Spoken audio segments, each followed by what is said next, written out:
Welcome along, my friends, to another enchanting episode of the Supplier Spotlight, Tales of the Trade, where we journey behind the veil and into the minds of some of the UK's most talented wedding suppliers. I'm your host, Liam Ball, your magical wedding host, also known as the Gentleman Magician, and today we're talking about memories. Not just the fleeting kind of memory, we're talking about the memories that you can hold in your hands, leaf through on a rainy afternoon and pass down to future generations. I'm joined by the founder of Havilland Memories, who creates stunning heirloom quality albums and keepsakes designed to do justice to your most treasured moments. So, grab a cup of tea and let's step into the world of love stories told not just in words, but in pages, paper and pure craftsmanship with the wonderful Florrie de Havilland. Hey Florrie, how you doing? Welcome along. Hi, yeah, thank you for having me. That was such a lovely intro. I really appreciate those kind words. You're very, very welcome. It's evident, I think, when people go along and look at your website, the stunning work that you do and how good the quality of the work is. So, and having seen it as well myself, I can attest to the fact that it's all very, very true. Oh, thank you. Yeah, I do strive to use only the highest quality sustainable materials. So that's not only the materials, but also the printing processes and everything like that. And yes, I mean, I do my letterpress printing in-house. Yeah. And so that means that I can have direct control of, what goes out there. Wow, that's so cool. So, what was it that inspired you to start De Havilland Memories in the first place? Well, up until a few years ago, I was working as an engineer. And so yeah, pretty different. I happy accident, I would say. I wanted to do something in design, wanted to be something creative, ended up doing engineering with a focus in design. But when it came to work, I actually ended up working in the space industry and testing satellites, which didn't have much room for creativity. As amazing as the job was. And yeah, I had a couple of health issues where I had time to think about what I actually really wanted to do.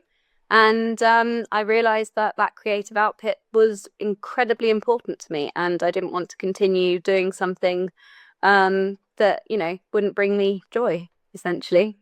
Fantastic. That's great. So essentially, it was a passion that came out of situations that you had, and it's something which you've managed to turn into a business, which is great. Oh, exactly. So, It's been a learning curve, don't get me wrong. Sure. But that's like what, 2019, I think, is when I started my the ideas of my business and learning the back end. So it's now all smooth sailing. which of course we now know was the most perfect time in the world to start a business. Yes. Oh, Well, especially a wedding business. indeed, yeah, absolutely. So, I mean, of course, as I sort of we talked about earlier, your albums, the boxes, and all of the bits that you produce, that they I mean, they really are heirloom quality pieces. Where did you get the idea of creating that quality of work from?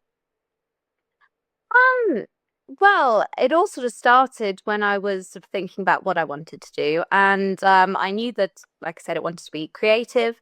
And I thought I'd give calligraphy a go and watercolor. I've done lots of different types of painting before and drawing and everything, but the watercolor was quite new to me. And so I thought, what would I like to do to incorporate both? Yeah. And as soon as you start with your own painting and hand calligraphy, then it sort of all suddenly gets, I don't know, feels a lot nicer than using generated images and things like this. I get you. So it just sort of all ended up like that. And I realized that this is something that people love. Not everybody is interested in having beautiful stationery. For some people, that's just an invitation that goes in the bin. Yep. But for people, and I'm sure there'll be people who watch or listen to this, and they will completely agree that if you're into stationery, you need it to be beautiful. No, absolutely. Yeah, I can certainly see the the, the the allure, I think, of having something which isn't just printed off a press that 1,000 other people have had with their names in place of yours. It's something which is truly unique. So what goes into making the the stationery and things like the signature wedding albums that you make? What's the process? So, start off with an inquiry. So that's either through my website or quite often at wedding fairs, places like this. And yeah, we can also inquire via social media. And then from there, we'd have a discovery call, sort of find out a bit more about each other. I find out about your wedding, and yeah, we get a feel for if we're a good fit together. So I only take on a limited number of couples per year anyway.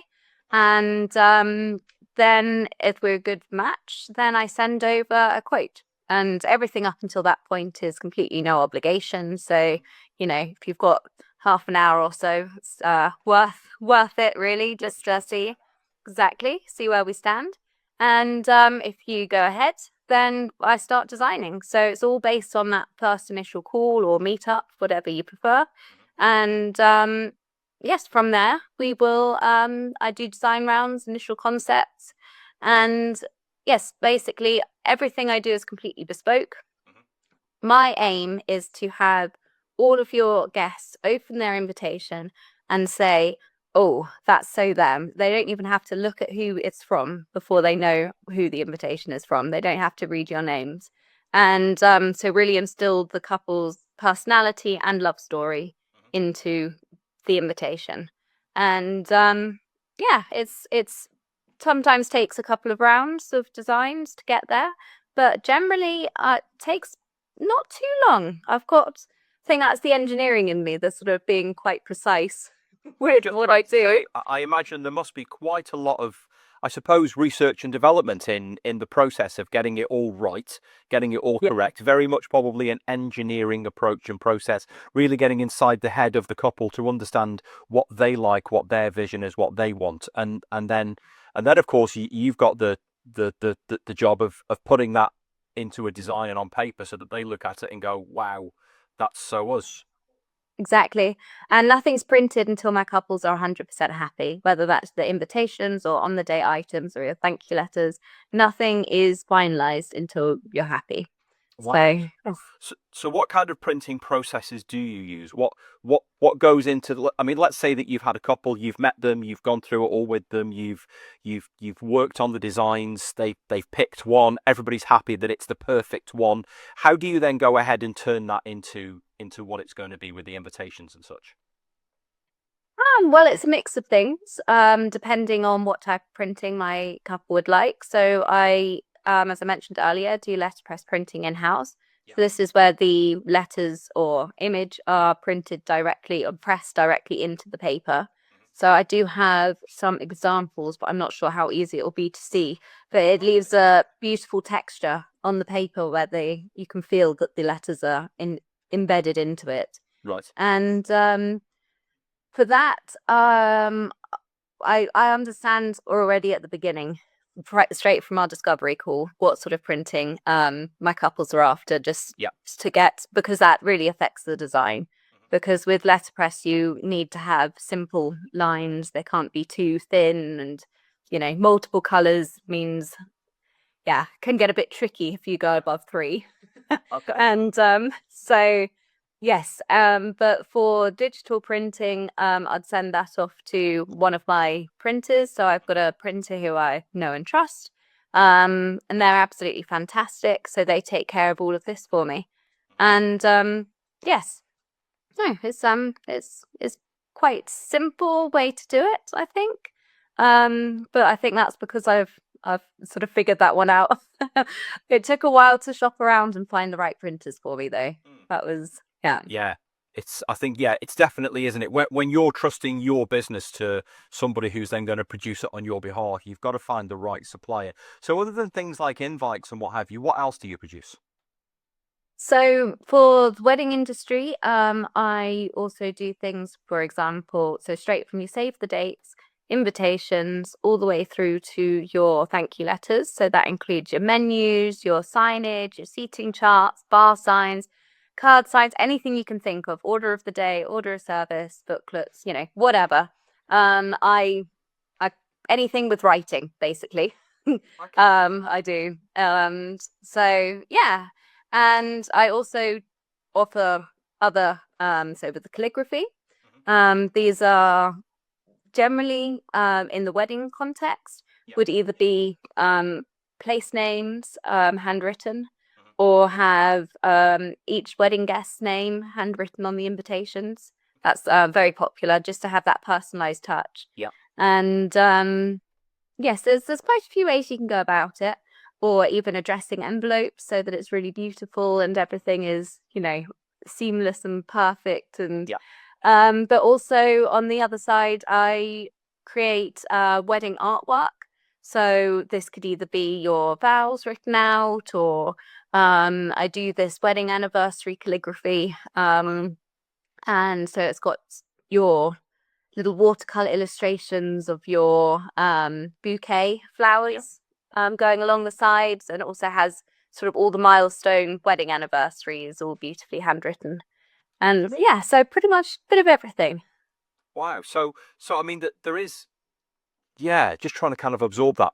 There's so much that you do which is personalized every single step of the way in, I guess, whatever way the couple wants it, right? Nothing that I do is generic. So I've had friends come to me, or couples come to me and recommend their friends, and the friends have said, all bit nervous, I don't, as much as I like their invitations, I don't want everybody to sort of think, oh yeah, okay, we've got the same one. Obviously, they've gone to the same designer kind of thing, and said, I want it to be different. And I said, well, yes, of course, it's different love story, different couple. You can have anything you'd like in it. And but I've also had couples come to me who say, I want this. Here are my inspiration pictures. This is what I'm after. And give me, literally everything. And then I've also had couples who come to me who said, I have no idea what I want, but he doesn't want pink. And I don't want, I don't know, flowy script or something. I want it to be. And so, and then just go from there. So every client and every job, I suppose, is entirely different. Yeah, absolutely. That's fantastic. Absolutely. I mean, I can only imagine that there must be. I mean, of course, there has to be a starting point where you might say, well, I've got, after the brief conversation we've had, here's 15 things that you can look at with that might fall into some of the things. And I suppose that even if somebody said, oh, goodness, we've just picked up this one, this is perfect, there's probably going to be even more questions then that you'll ask, which end up developing that further into something which is still unique for them, right? I tend to have most of the questions straight at the beginning. It all pretty much all happens in the discovery call. So in the discovery call, I've got quite a few set questions. So it's not only things like, do you have any inspiration, but also, for example, how do you want your guests to feel? What do you want the sort of general vibe to be? Do you have any sort of colors, flowers, how did you meet? These are all things that factor into it. So I get as much information at the beginning as possible. And then I send over 3 designs based on this, and they're all incredibly different. And then from there, I've got this very simple, easy to use form where my couples go through and say, I like this design because I like this design, but I don't like this bit, or really don't like this design. Let's just completely ignore all of that. So, and then from the feedback that I'm left, then we just sort of work on it. And I send it back every sort of week and a half. And normally it only takes maximum, I think the most number of rounds I've had were 4. Yeah. And that was because the design was changed 100% after the second one, because she'd seen other inspiration. Okay. But otherwise, it's only taken me a maximum of 3 normally as before I pin it down. And then everything else falls into place. So I start with the invitation, even if you're want your save the date. So I start with the invitation and then base everything around that. Yeah.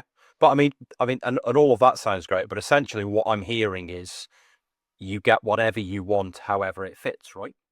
Absolutely. Yeah. And if you've got any questions or any queries, any feedback, I take it on board. And if you, I mean, for example, I've had, I think it was this couple actually, They wanted to have their menu cards and their invitations the same. They wanted black. And I said, I'm very happy to do it, but hear me out. Why don't we do a really, really, really, really, really dark brown? And gave them sort of samples of both. And if you just look at the dark brown, it looks black, as you can see. But yeah, the black, just the plain black, looks completely off if you have that. There's something that looks so artificial. And that's where having a professional stationer like me comes in handy, because I can sort of make those sort of suggestions and guide you along. I suppose as well, it's the understanding of how we can make this look like it's bespoke and truly unique and something that you've put all of the world of thought into, and not just something that you happen to stumble across in Marks and Spencer's or WH Smith's. I think you'd be hard pushed to find anything like what I do in those places. Absolutely. Yeah, indeed. Yeah. That's exactly the point. So what has been the most memorable or the most unusual thing that anybody's ever asked you for in terms of design? This is actually quite an easy one, because I was talking about it just the other day, and that was a couple, absolutely lovely. And her grandfather had introduced her and her fiance to each other. And so they really wanted to honor the grandfather in some way, but he unfortunately passed away before the wedding.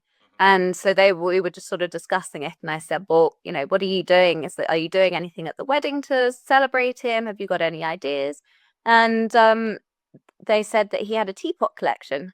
So I quickly painted a few teapots, and then we included them in the invitation design and made sure that they were on each of the different items of stationery, so that he was included in everything. That's fantastic. So, yeah, something which is totally off the wall and still fits absolutely beautifully and perfectly. And what's the strangest thing you've ever been asked to make, where you sit back and think, goodness, I can understand why you love that, but that's very you and is absolutely never anybody else? Ooh, that's an interesting one. I mean, I guess strangest for other people, I'm cat mad, but I did have a calligraphy commission, which was a poem and watercolor painting that's all about cats. Okay.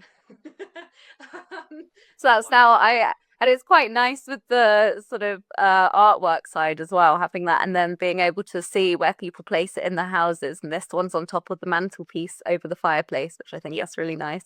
They wanted that to be specifically of their cat who'd passed away, to sort of remember her by, which was, brilliant stuff. So, I mean, of course, thinking about where we are in the world, it's 2025 currently, and it is so easy sometimes to go onto a digital service and say, I'm going to create my own stuff. I'm going to do it all. But of course, what you're creating is something which really is a physical keepsake. As you say, it's something which is very much the couple. It's very them. It's always bespoke. And the amount of work and craftsmanship and art that goes into it. I mean, in a digital world, how do you still ensure that the things that you do still really do matter to people, and find ways to get clients to realize that you could print it on a home printer, but it's that's not the same. Yeah. I'll be honest, not many people will print it on a home printer. I think the type of people who would do that would rather send it via email than printer. Yeah. But it makes sense. Yeah. Yeah. I've received a few of them. I mean, even from friends, which is quite interesting. But no, each to their own. I mean, that is a bit sort of, okay, yeah, well, I'm your wedding stationer friend, and you sent your wedding invitations via WhatsApp. But no, like I said, stationery isn't the important thing for everybody, but for the people where it is important, it is one of the most important things. And what I try and do is try and remind my couples that, or explain to them how your wedding invitations are one of the final things that you will ever have. So you, in your hand, you will print off your photos and have them in a photo album. But so many couples put their wedding invitations and wedding stationery in the back of their photo album. I mean, in mine, I've got my confetti bag even. You know, everybody has that sort of box, and you'll be surprised how many of my couples have framed their seating chart and put it on the wall because they said it's got all of their favorite people in one place. And so, you know, and it's an artwork. It's not just a bit of information for one day kind of thing. And yes, it's very personal. It's artwork. It's something to look back on. And you'd also be surprised. I mean, this is something so I was already working as a wedding stationer when I got married.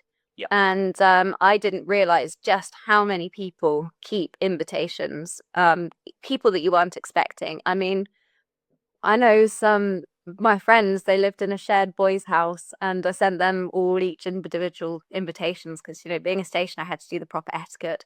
And they, each of them had or I think 2 out of 3 had a little box that they had in some cupboard somewhere that had all of the invitations and things. And so many people took their menus from my wedding because they said, oh, it's so pretty. And almost everybody I know takes the place cards because, you know, it's personalised, got their name on. That's just the sort of standard. So yeah, you'll be surprised how many people would take the things and keep it and treasure it. And even the sort of guests, a lot of people I think just assume that it would be their parents or siblings, you know, the close family. But it's actually sometimes the friends who you never would have expected to be so sentimental. And I suppose that really does only happen when you've got something which is as bespoke and as utterly individual as the work that you create, right? Absolutely. I mean, that's true. I have heard quite a few horror stories about people using some of that's how quite a few of my customers do come to me. Is after they've printed the save the dates via a big company, they've used a template, and what they receive is not what they ordered. Whether that's, I mean, poor quality printing. I've had some who's had lines going through or different colors, or when it's been printed over, there's sort of off center, things like this. And then because they're big companies, they reply to them and say, hey, this isn't right.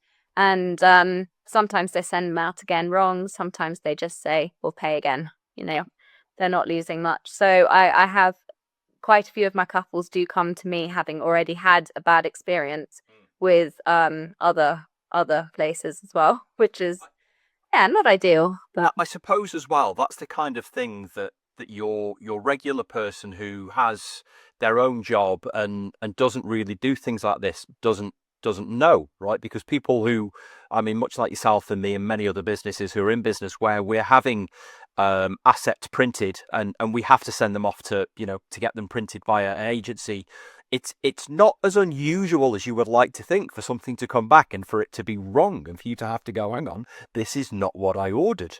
But of course, when somebody's doing it for the first time, not only are they going to get caught out by that, but it's probably going to be more likely to happen because they're not used to working with a print supplier who is just a you know, your one number in a million in a machine of work that they've got, and you don't know what it is that they need in order to get it perfect.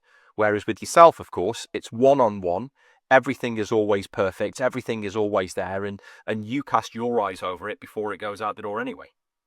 Yeah, I mean, I've got lots of fail safes involved. From you know, the design rounds, I always have a print release, and I haven't ever printed off anything with a spelling mistake, but I did have, I think it was my very first couple.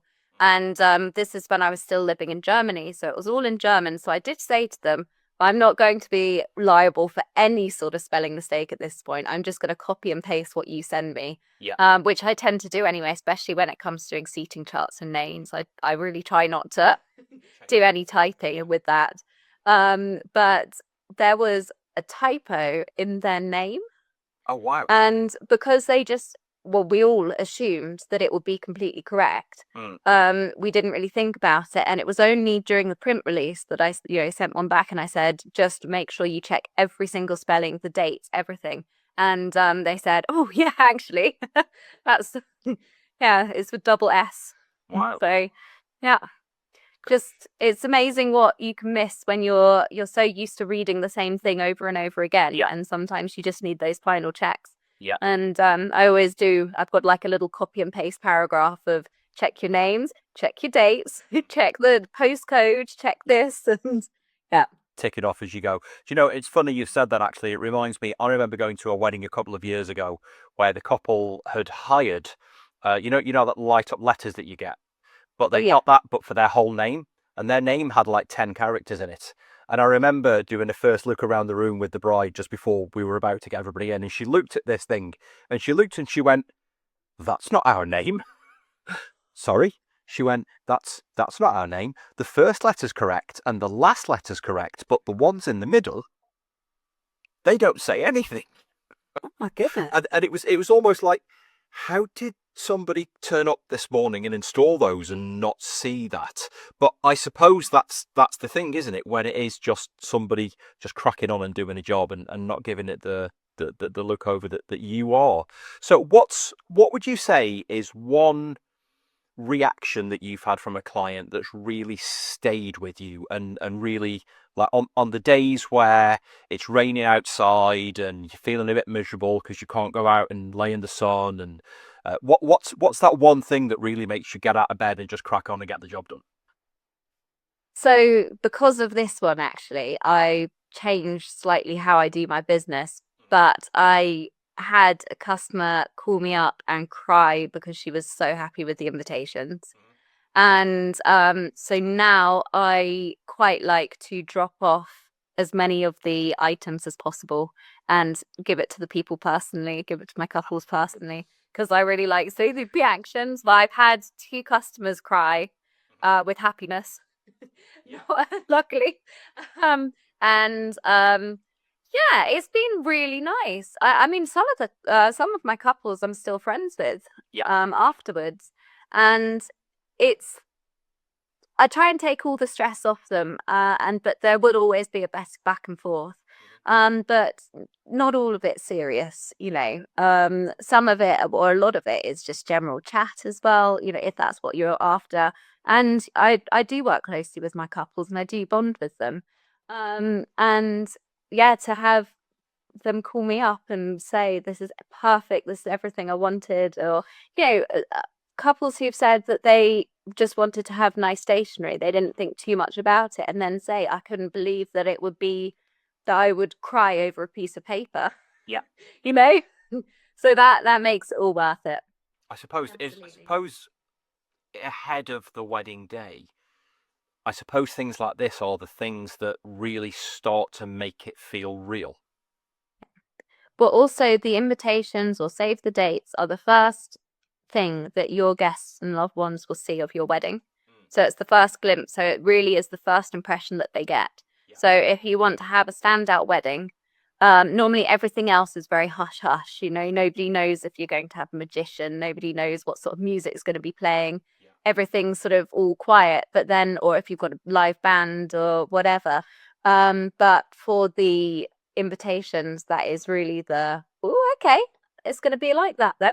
Yeah. I suppose that you're playing an integral part in setting the scene of the vision for the day and then helping to maintain that all the way through the whole program, right? Absolutely. So everything that I do from start to finish is all cohesive, and, you know, even if some of the designs change, it's nice to have that sort of same feel through it. So even just using the same fonts, it's funny what people notice without really paying attention, you know, what sort of sinks in. And you know, I've had couples comment and say, yeah, I had a lot of people thank me for the signage, and it's like, you know, also not thank them, but, you know, comment on it and say, it's just like your invitations. Yeah, it's nice. It's not something generic. It really is following them through. Fantastic. That sounds great. So let's just find out one or two interesting things about you. You wake up in the morning, whatever time your alarm goes off. What's your morning routine for the day before you really get into it? Well, my husband gets up, and then I stay asleep for a bit longer, and then he says, "Are you going to get up now?" And then I set my alarm for 7:25, which is normally about 3 minutes, in 3 minutes time, because I'm such a non-morning person. And yeah, then we get up, have breakfast together, and then I sit about on my phone for a while because, he doesn't. And yeah, then it really depends on what I've got on during the day. If all of my work is in-house, everything is, I don't have a separate office. So I've got an office in my house and I've got a workshop here. So everything I do is here, which is, is good that I've got my cats. Saves me from going a bit stir crazy. But yeah. And so yeah, and it's great. Depending on what I'm doing. I mean, with creative jobs in general, if you're not feeling it, you really can't force it. And so, I mean, today I've been doing a lot of design work, and in the morning I really was not feeling it. It was very much, everything was going wrong. My computer needed to restart. Photoshop was running out of space. Everything was just awful. And so I just thought, you know what? I'm going to go out, going to have a cup of tea. I'm going to eat an apple, come back inside, write some emails, and then see if I'm feeling up to it now. And yeah, then it was a lot easier. So I work quite fluidly. I'm not very good with, having a strict, at 10 o'clock I'm going to do this, and then in that time. Because, just see how the mood takes me. Sure. Okay. If you could go back to any event or even any wedding in history and write the invites for it, which one would it be? Oh, that's very interesting.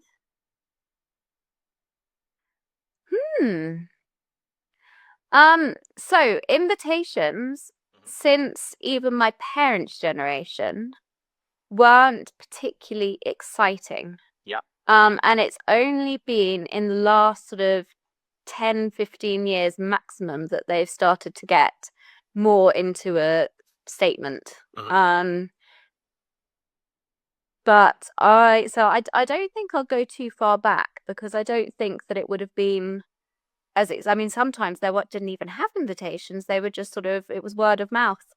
I did, however, and not that I'm necessarily a fan of these people, see Jeff Bezos's wedding invitations, and I was absolutely shaken to my core by them, because it looked like they've been done on Microsoft Word. Gosh, a proper Amazon special then. Yeah, it was just, and I couldn't believe it. And